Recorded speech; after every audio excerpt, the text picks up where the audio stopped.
From the National Newsroom of the Canadian Press, I'm Rob Westgate. With dawn already underway, ground search and rescue teams in rural Nova Scotia will try again to find two missing children believed to have wandered off from their home in the community of Lansdowne Station.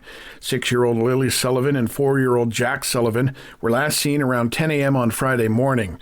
RCMP Corporal Carly McCann says there is no evidence the children were abducted. She adds that a multi-agency search has been taking place since they disappeared, with the added help of a helicopter from the Provincial Department of Natural Resources. Still on the East Coast now, where Liberals in Newfoundland and Labrador begin a new day with John Hogan as leader and the province's new premier designate. The 47-year-old Hogan handily beat rival John Abbott in a vote at the party's convention yesterday at a hotel in downtown St. John's. He picked up 77.4% of the points needed to claim victory, with nearly 14,000 registered party members eligible to vote. Hogan takes over from Andrew Furey, who announced last February that he'd be stepping down as premier. A large crowd turned up at the Alberta legislature in Edmonton on Saturday to support the idea of the province breaking away from the rest of Canada. The rally followed last Monday's federal election, with many attendees claiming a fourth consecutive term for the Liberals as the last straw. Catherine Speck pointed directly to a decade of Liberal government policies that she says blocked pipelines and stymied Alberta's energy sector.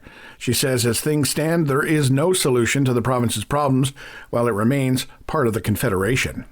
Overseas now, where the cardinals of the Roman Catholic Church are gathering for prayer and reflection at the Vatican, preparing for this week's papal conclave to elect a new pope. Reporter Ines de la Catera has more from Vatican City. I spoke with Czech-born Canadian Cardinal Michael Czerny, one of the voting cardinals. We're looking for a person who can best lead the church in its multiple situations all around the world. The ceremonial chimney atop the Sistine Chapel has been installed. After each vote, the ballots are burned, the smoke from that chimney signaling the result.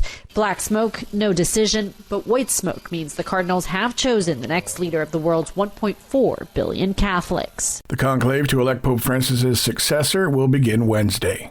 Russia's president says the need to use nuclear weapons in Ukraine has not arisen and that he hopes it will not. Still, Vladimir Putin told state media that Russia has the strength and the means to bring the conflict in Ukraine to a logical conclusion. The current concern stems from possible Ukrainian strikes on Russian territory, particularly during next week's Victory Day celebrations marking the end of the Second World War. And finally, Lady Gaga gave a free concert on Copacabana Beach Saturday night in Rio de Janeiro, the second such show in as many years. The show was the biggest of the pop star's career, as it was for Madonna, who also turned the expansive stretch of sand into a massive dance floor last year. This is the Canadian Press. In sports, the Dallas Stars are moving on to the second round after downing the Colorado Avalanche 4-2 in Game 7 of their Western Conference first-round matchup.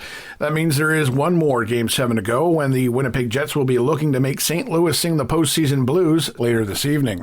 In other hockey news, Canada whipped Sweden in the Under-18 World Men's Hockey Championship gold medal game. Earlier, the host team, the U.S., snagged the bronze with a 4-3 victory over Slovakia. And Marie-Philippe Poulin scored twice as the visiting Montreal Victoire earned the top playoff seed with a 3-2 victory over the New York Sirens in PWHL action. The Toronto Scepters finished second, while the Ottawa Charge finished third. The Minnesota Frost claimed the fourth and final playoff berth with an 8-1 road win over the Boston Fleet. In MLB action, the Toronto Blue Jays were one out away from beating the visiting Guardians, but a grand slam off of Jimmy Garcia in the ninth inning lifted Cleveland to a 5-3 victory. From the Canadian Press, I'm Rob Westgate. Thanks for listening. Don't forget to follow and subscribe. For more of today's top stories, visit thecanadianpressnews.ca.